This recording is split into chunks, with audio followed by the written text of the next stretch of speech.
রিত দেখো, তোমাকে একটা কথা বলে দিচ্ছি আমি, যে বিয়ে হয় পরিবারে পরিবারে, আর তার জন্য এইসব প্রেম ট্রেন এগুলোকে প্রশ্রয় দিল।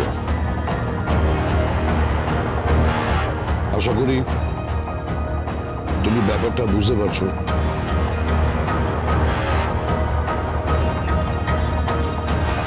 আমি যখন সিদ্ধান্ত নিয়েছি কাশ্যপ ব্যানার্জির মেয়ের সঙ্গে তোমার বিয়ে হবে, ফাগুন এই বাড়িতে বউ হয়ে আসবে, তখন সেই সিদ্ধান্তটাই বহাল থাকবে। কিন্তু ড্যাডি, আমি অন্য কাউকে ভালোবাসি।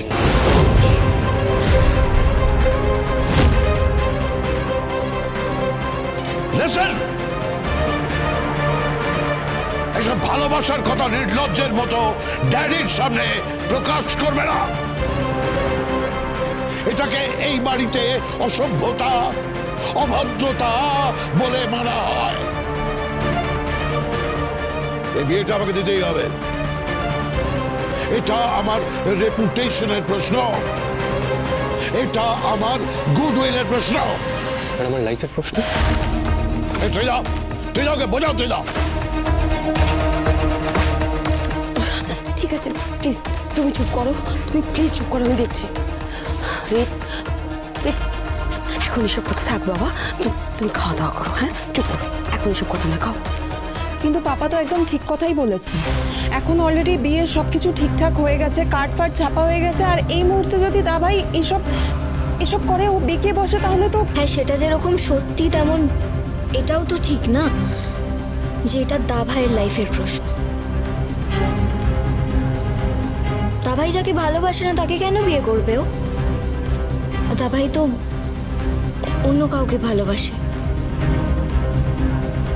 কাকে ভালোবাসো তুমি? কাকে ভালোবাসো? তুমি চুপ করে আছো কেন? কথা কেন বলছো না? হ্যাঁ রে দাদা ভাই, কাকে ভালোবাসিস তুই? চুপ করে আছিস কেন বল?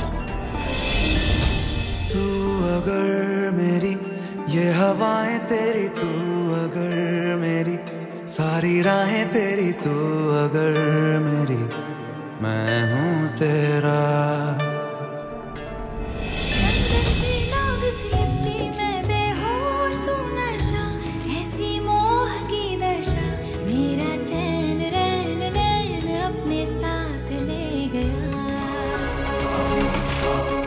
সে কে? তুমি বলো, আমি কথা বলবো তার সাথে, বলো তুমি। কিন্তু মা। না না না, প্লিজ রে, তুমি আমার সঙ্গে কথা বলাও। তুমি বলো যে আমি কথা বলবো। দেখো রে, আমি এখন চাই না যে পরিবারে কোনো অশান্তি হোক। এখন যা পরিস্থিতি দাঁড়িয়েছে, সেখানে দাঁড়িয়ে এই সমস্ত ছেলে মানুষের ছাড়া আর কি বলো তো। কিন্তু মা। না, কিন্তু না, তুমি ওর সঙ্গে কথা বলো, ওকে বলো যে আমি ওর সঙ্গে কথা বলবো।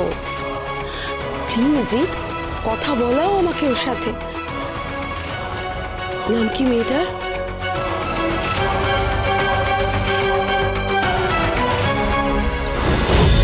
প্রফেসর বিদ্যা ব্যানার্জি, সোম থেকে রবি প্রতিদিন রাত 8:30টায় স্টার জলসায়, জিও হটস্টারে।